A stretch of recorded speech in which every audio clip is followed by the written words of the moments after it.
Jemaat yang dikasihi Tuhan, Shalom, salam sejahtera di dalam Tuhan kita, Yesus Kristus. Mari kita melanjutkan renungan kita mengenai gereja yang sehat. Kita telah belajar bersama bahwa ciri pertama gereja yang sehat adalah gereja yang percaya dan mengajarkan kebenaran Alkitab yang adalah firman Allah. Berikutnya dalam renungan kita kali ini, ciri kedua dari gereja yang sehat adalah gereja yang memberitakan Injil yang benar tanpa kompromi. Jemaat yang dikasihi Tuhan, dalam surat Roma pasal 1 ayat yang ke-16, Rasul Paulus menuliskan, "Sebab aku mempunyai keyakinan yang kokoh dalam Injil, karena Injil adalah kekuatan Allah yang menyelamatkan setiap orang yang percaya. Pertama-tama orang Yahudi, tetapi juga orang Yunani." Melalui ayat ini, jelas bagi kita bahwa keselamatan diperoleh melalui menerima berita Injil dari Allah. Karena Injil diperlukan untuk keselamatan atau untuk menyelamatkan orang-orang dari penghakiman Allah yang kekal, maka setan telah bekerja sangat keras untuk mempromosikan Injil palsu yang tidak dapat menyelamatkan. Sebagaimana permasalahan Injil palsu yang dibawa oleh kelompok Kristen Yudais di Galatia, maka Injil-Injil palsu ini mencakup beberapa bentuk penambahan perbuatan manusia untuk karya Tuhan Yesus Kristus di kayu salib. Atau Injil palsu ini berusaha untuk mengalihkan perhatian kita dari keberdosaan manusia dan kebutuhan kita akan Tuhan untuk menyelamatkan kita. Dalam Injil palsu ini, kita diiming-imingi dengan berita bahwa Yesus akan memberikan kepada kita kebahagiaan terlepas dari pertobatan dari dosa dan iman kepada Yesus Kristus dan darahnya yang tertumpah itu. Jemaat yang dikasihi Tuhan, Injil yang benar adalah kita semua telah berdosa dan layak mendapatkan penghukuman Allah yang benar. Tidak ada perbuatan baik yang bisa kita lakukan untuk membayar hukuman dosa kita yang merupakan keterpisahan kekal dari Tuhan.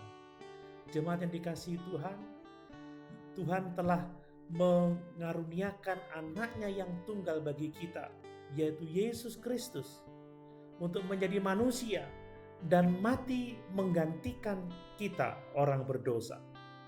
Dia menawarkan hidup yang kekal dan pengampunan dari segala dosa kepada setiap orang yang berbalik dari dosa dan yang percaya akan kematian dan kebangkitannya. Keselamatan itu bukanlah pahala untuk usaha atau pekerjaan manusia.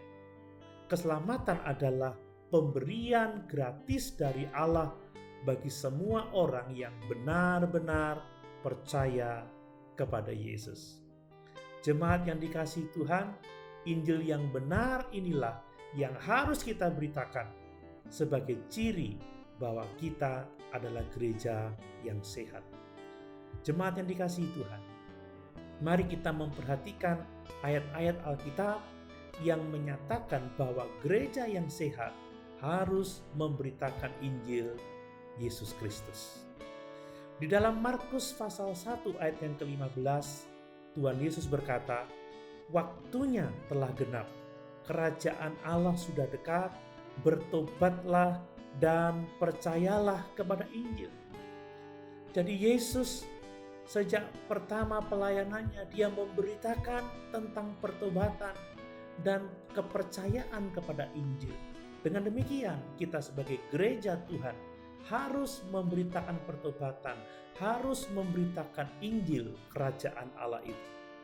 Dalam Lukas pasal 24 ayat yang ke-47, Yesus juga berkata, "Dan lagi dalam namanya berita tentang pertobatan dan pengampunan dosa harus disampaikan kepada segala bangsa mulai dari Yerusalem. Jemaat yang dikasihi Tuhan, berita tentang pertobatan Injil harus diberitakan dan gereja yang sehat akan memberitakannya. Dalam Yohanes pasal 3 ayat yang ke-16 dituliskan, karena begitu besar kasih Allah akan dunia ini, sehingga ia telah mengaruniakan anaknya yang tunggal, supaya setiap orang yang percaya kepadanya tidak binasa, melainkan beroleh hidup yang kekal. Untuk orang percaya kepada Yesus dan memiliki hidup yang kekal, maka Injil harus diberitakan, dan itu menjadi tanggung jawab dari gereja Tuhan. Dalam Kisah Rasul pasal 20 ayat 21, Paulus menyatakan bahwa aku senantiasa bersaksi kepada orang-orang Yahudi dan orang-orang Yunani supaya mereka bertobat kepada Allah dan percaya kepada Tuhan kita Yesus Kristus. Rasul Paulus menjadi teladan bagi kita tentang kesetiaan untuk memberitakan Injil Yesus Kristus. Di dalam Efesus pasal 2 ayat yang ke-8 dikatakan, sebab karena kasih karunia kamu diselamatkan oleh iman, itu bukan hasil usahamu, tetapi pemberian Allah. Itu bukan hasil pekerjaanmu. Jangan ada orang yang memegahkan diri. Injil yang membawa kita kepada iman dan yang membawa kita kepada keselamatan. Jemaat yang dikasihi Tuhan, apakah kita memberitakan Injil? Kalau kekristenan kita baik dan sehat, pasti kita akan memberitakan Injil Yesus Kristus tanpa kompromi. Haleluya. Tuhan Yesus memberkati.